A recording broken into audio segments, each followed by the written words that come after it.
program, and it may contain several low-level tasks.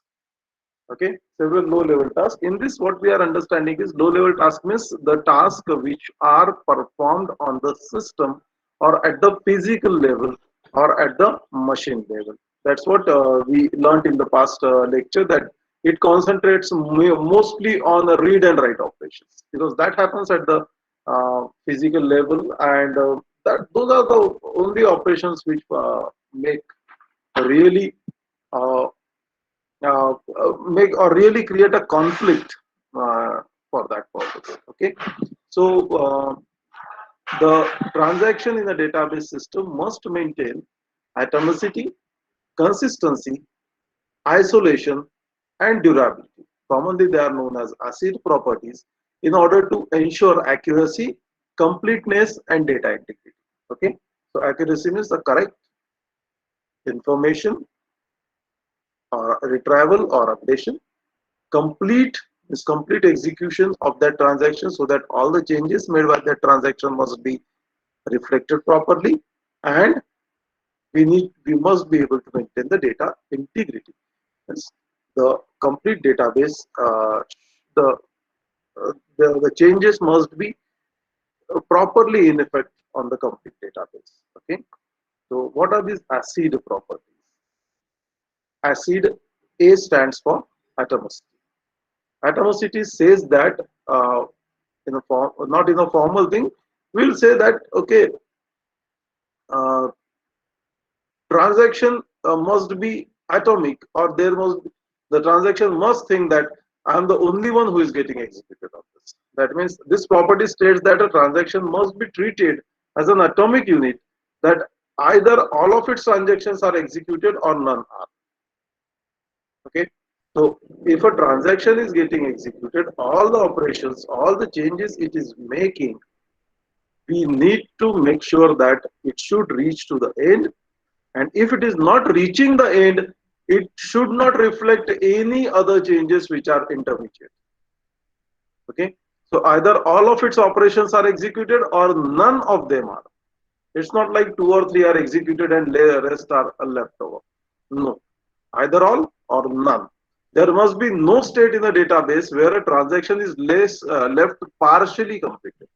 There should not be partial completion of that, and states should be defined either before the execution of a transaction or after the execution or abortion or failure of the transaction. Okay, so we have seen 5 states. So we should be always in a committed state, or if we are not in a committed state, if it is aborted or failed, we need to roll all the changes back. So atomicity must be there. The transaction must be treated as a single unit, single atomic unit, which is executed completely, or no changes are made because of it. Okay, there is a atomicity property. Consistency, we have seen the example yesterday. Then when we are talking about A transferring rupees 50 from account A to account B, consistency has to be maintained. The database will be in one consistent state before initiation of the transaction. It should achieve another consistent state after completion of the transaction. And if it is not achieving that, it should remain in the previous consistent state. It should remain in the previous consistent state. So database must retain a consistent state after any transaction. No transaction should have any adverse effect on the data residing in the database. Adverse effect means no unwanted changes should happen. The changes must be the same which we are expecting from that transaction. If the database was in a consistent state before the execution of a transaction, it must remain in consistent after the execution of the transaction as well. Okay, but consistent state before transaction may be different from the consistent state of the after transaction, but it must have a consistent state. Okay, that means in the previous example we have seen A plus B must be equal to 200. Previously A is equal to 100, B is equal to 200. Now A is 50 and B is 150, but still A plus B is 200. This is the consistent state we are expecting. Okay, so two properties, atomicity and consistency. Next property is durability. The database should be durable enough to hold all its latest updates even if the system fails or restarts. बहुत बार होता है आपका system बंद हो जाता है, आपका abnormal termination हो जाता है. So at that time, even if you are reopening Word or Excel or Internet Explorer or Chrome, it will ask you whether you want to restore the uh, previous windows or not, or tabs or not, or restore the previous files which were open or not. Okay. So the data, similarly in database also, we must have a durable changes and which will maintain the latest updates. If a transaction updates a chunk of data in a database and commits, then the database will hold the modified data. If a transaction commits but system fails before the data could be written on the disk, then the data will be updated once the system springs back into action. So this is a very hairline time difference they are talking about. If the transaction commits, means we are now committed to make reflect all the changes to the system disk, and suddenly the disk fails or the system fails. The writing operation is not done, but we have committed the transaction. So for us, the transaction is complete. Then what the database should do, as soon as the system is rebooted, restarted, it should first reflect the changes which were made by the committed transaction. It is expected. Otherwise, that will be a inconsistency mode and we are going to lead to a wrong information. तो ये एक चीज रहती है जिसमें database में आपको ध्यान देना पड़ता है. So durability is another important part. Isolation in a database system where more than one transactions have been executed simultaneously. The property of isolation states that all the transactions will be carried out and executed as if that is the only transaction in the system. That means it is going to get executed as if that is the only transaction working on the system. It is not really bothered about any other transaction which are working fine parallelly or simultaneously. It wants that data. It is going to read that data. It want to write that data, make some changes to data. It is going to make those changes. It will not bother whether any other transaction is accessing it or not. Okay, so that's what the isolation means. They are working in isolation. No transaction will affect the existence of any other transaction. Okay, like the multi-threading environment. Windows is a multi-threading environment, or Linux is a multi-threading environment, where we can open several windows simultaneously. We can work on Google Chromes. We can access internet at a very moment. We can access MS Word, MS Excel. You can have some other more files open. You can cut, copy and paste content of one window to another. Maybe some content from Google Chrome to a Word file. You can make the copies and all. Okay, or nowadays you are not facing much problem because it's a era of 4G and tremendous speeds are there. So in the era of 2G, when we used to use internet, we will open 4 or 5 windows and put the URLs in that, and we'll try to wait to get them uploaded. So at that moment, every window used to progress simultaneously. Her window अलग-अलग load होता था, as if there is no other window available. So in the multi-threading environment, actually every window which is open is a thread and which is independent of all other threads executing on the computer, and they'll progress by their own as if it is the only one which is executing. Similarly, in isolation also, we need to make a transaction work isolated. Right?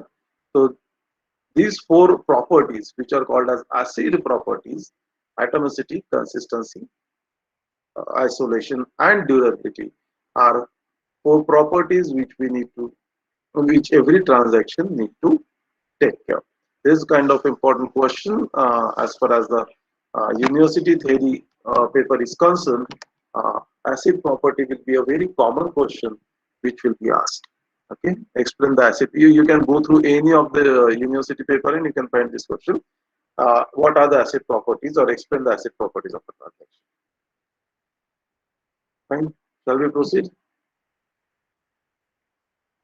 That this example we have already taken. So I will not go for that. It is changing rupees 50 from one transaction to another. Is it okay? Shall we proceed? Yes. Yes, sir. Yeah.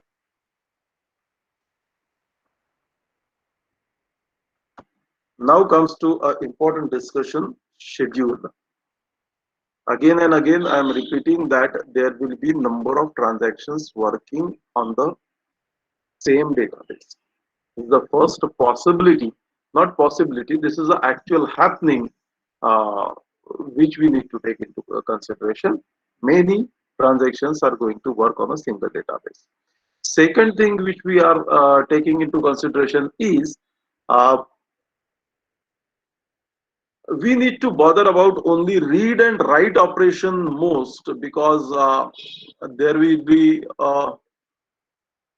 conflict when we execute these, or these are the main low level tasks which we are performing, not rest of the um, arithmetic operations may be a preliminary level task, and which is not really going to affect the final execution or final storage of the data.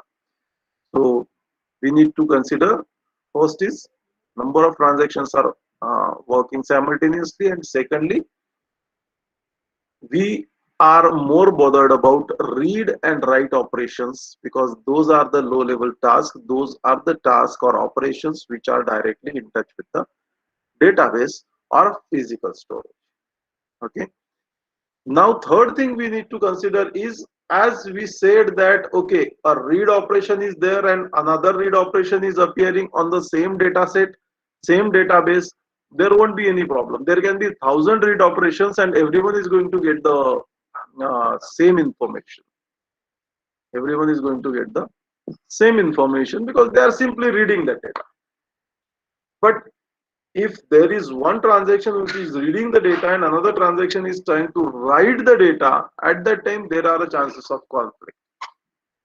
If first is trying to write and second is trying to read, again a conflict, and if both are trying to read, again a conflict. So basically the conflict happens when write comes into picture. When we try to update the data set, we try to modify the data set, we try to change the value at the data location. So a problem will happen only if write comes into picture. So what is the schedule? Schedule is a process of creating a set of or group of multiple parallel transactions and executing them one by one. Okay, so we are going to create a schedule. We are going to create a sequence of instruction in such a way that number of transactions which are under parallel execution will be treated as a single unit, single group. It should preserve the order in which the instructions appear in each transaction. Of course, हम लोग ऊपर नीचे नहीं कर सकते instruction, but I can take the instructions one by one. One instruction from first transaction, then one instruction from second, then one instruction from third. Again coming back to first, second, third, first, second, third, like a round robin fashion, or first come first serve, or something like that.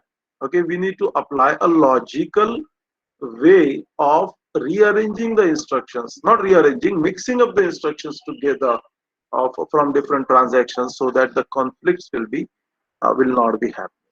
So if two transactions are executed at the same time, the result of one transaction may affect the output of other.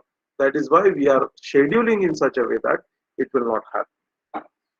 The chronological execution sequence of a transaction is called as a schedule. Okay, we are going to arrange the instruction in sequence. These instructions will be from different transactions which are working parallelly, and will ask the computer, ask the system to execute these commands in that way. So a schedule can have many transactions in it, each comprising of number of instructions. Example. The example is something like this. Like initial product quantity is 10. Transaction 1 says that update product quantity to 50, and transaction 2 says that read product quantity. So in this, if transaction 2 is executed before transaction 1, outdated information is about to get, it is going to get. Okay. So we'll first try to update the product quantity, and then समझो सुबह हमने एक quantity read करके send कर दिया कि we have only quantity 10, but we are having quantity 50, then it is going to lead to a wrong information. Hence, we need a proper schedule. In this schedule, we are going to update the quantity first, and then we are going to read it.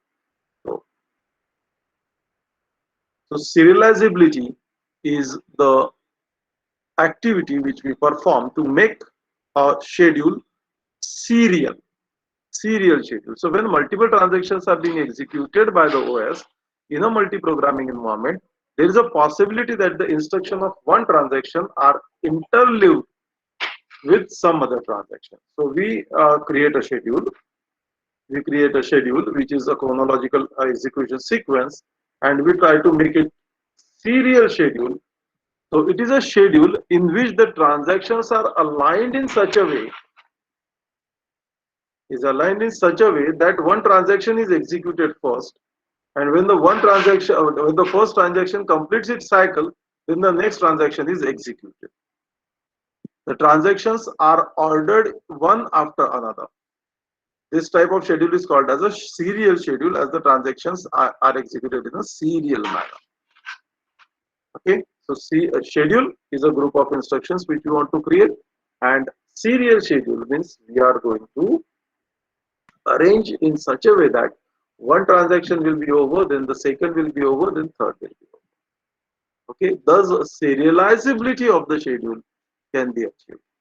So अब आप confusion में ये हो रहे हो कि we are saying that the transactions are going to get executed properly. In serial schedule, it is saying that we are just arranging it in a single in a serial order, one transaction after another. Then how the parallel execution or how concurrency can be achieved? All these questions may be there. So we are going to address the same in the further discussion. Okay, but right now we are considering many things about transaction. First thing is concurrency of transaction is unavoidable. We will have to execute the concurrent transactions. Read and write operation which affect the most or create a most conflict. Write is the operation which when exists, when operated on, creates a conflict. We need to provide a proper chronological order or sequence of transaction or instructions for parallel transactions. And other thing is now we need to make a serial schedule.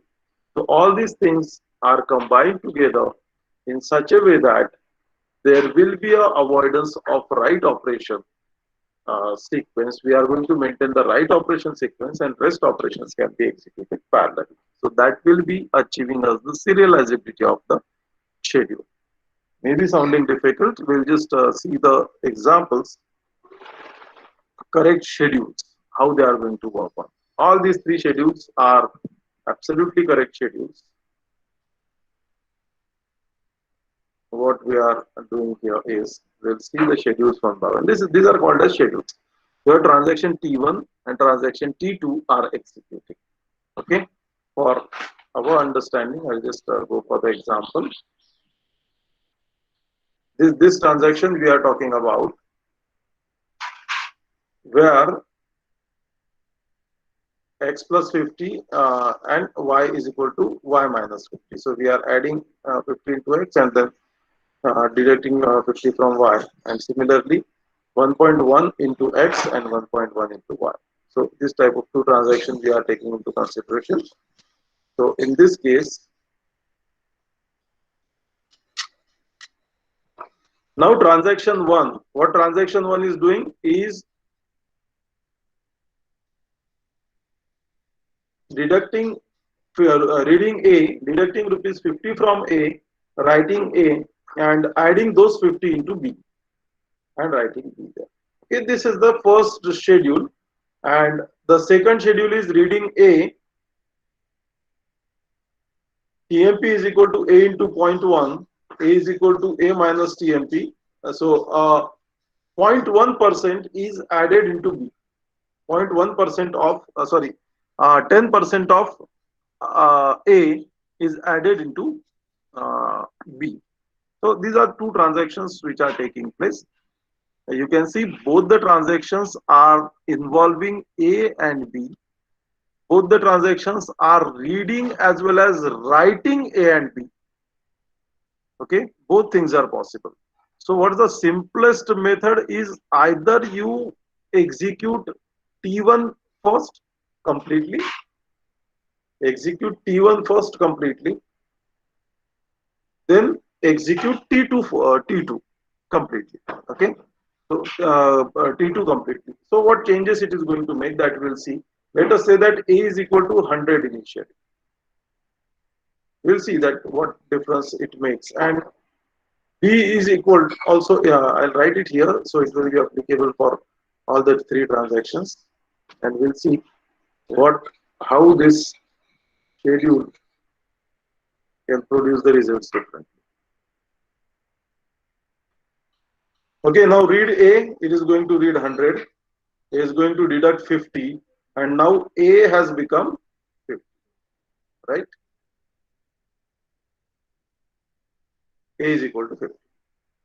Okay, now it is going to read B, B is equal to 100, 50 will be added, and at this point of time, B is equal to 150. Okay, transaction T1 is over, it is consistent. Previously A plus B is equal to 100, now also A plus B is equal to 100. Now when this transaction is updated at this particular moment, A will be read as 50. A will be read as 50. Okay. TMP is equal to A into 0.1. Yes, it will be 5. Right? A is equal to 45. A becomes 45. A is equal to 50 minus 5. Write A. So at this moment, I'll write on this side. At this moment, A is 45.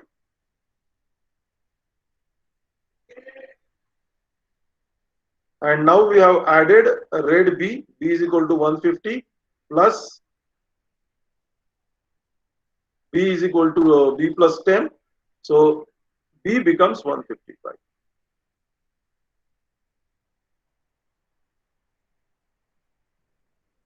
So 45 plus 155, A plus B is equal to 200. So consistency is still maintained. From this serial schedule, we have maintained the consistency. Are you understanding me what happened here? Even if the transaction T1 is executed completely, we are able to get the consistency. But finally, value of A is 45 and value of B is 155. We'll see what happens to this schedule S2. Now here in this case, T2 is executed first and then T1. So A will be read as 100. A will be read as 100. Then TMP will be A into 0.1. So TMP will be 10. Am I right? So A becomes A minus 10. So A becomes 90. So at this point of time, A is equal to 90.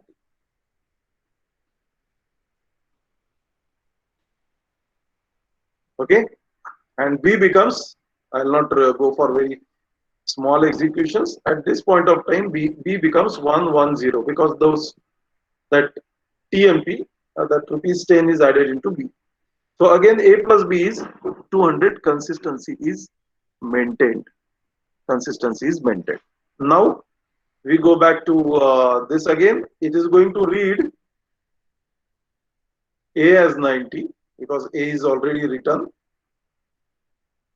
A is equal to A minus 50, so A will become 40 in this case. A has become 40. Then we'll read B. B will be read as 110. 50 will be added, and final value of B will be 160. Okay, this is A, this is B.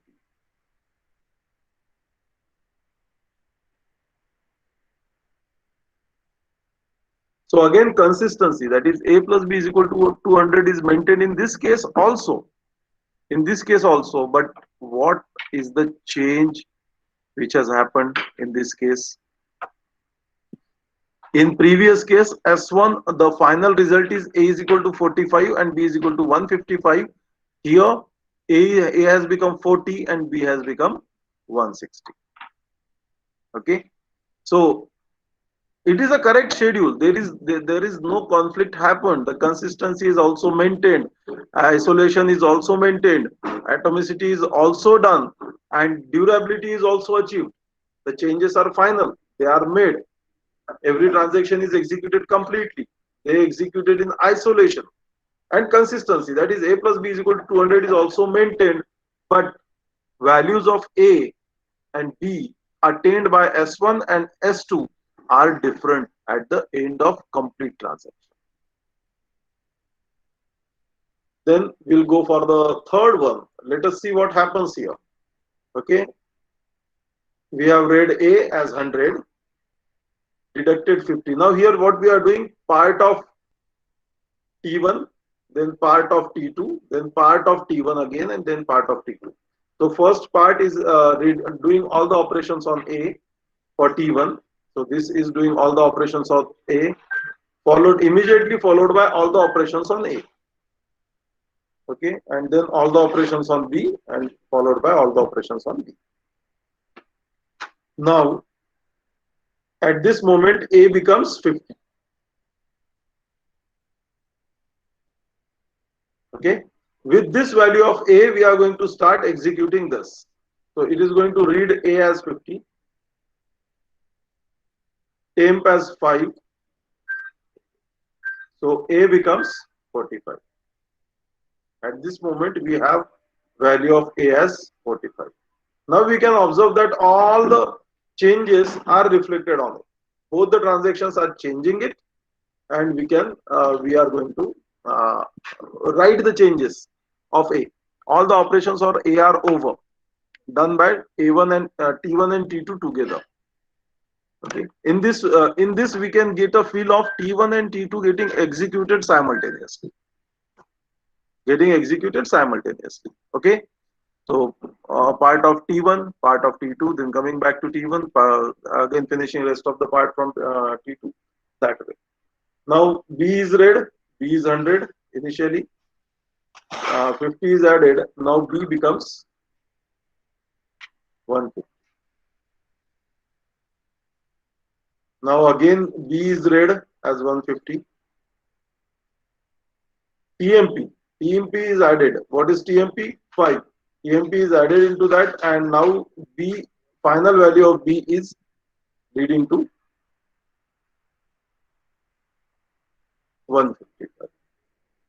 So at the end of serial schedule schedule S3, we have A is equal to 45 and B is equal to 155. A plus B comes out to be 200. So consistency is maintained in this case also, but values of A and B are achieved to be 45 and 55, whereas in S2 we have 40 and 60 respectively, whereas in S1 again we have 45 and 155. So here we have maintained complete transaction. We have maintained complete transaction of A and B, but the final outputs of A and B are different.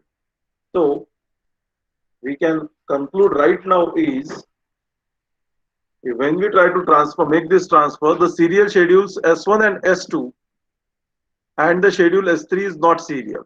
Okay, S1 and S2 are serial. We are completing one transaction and then completing the other transaction. Okay, and S3 is not serial, that is parallel, part of T1, part of T2, then part of T1 and part of T2 again. But it is producing equivalent result as that of S1. Okay. So this leads to a thinking on how to, this serializability is uh, can be achieved and how the equivalence can be achieved. We can say that S3 is producing same result as that of S1, whereas S1 is serial and S3 is not serial. So we can say that S3 is equivalent to S1. So S3 can also be considered as a serial schedule if it is not creating any conflict. If it is not creating any conflict, what kind of conflict is that?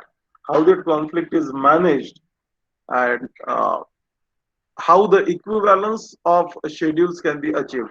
That will be our point of discussion in the next lecture. Okay. So this is all from my side today.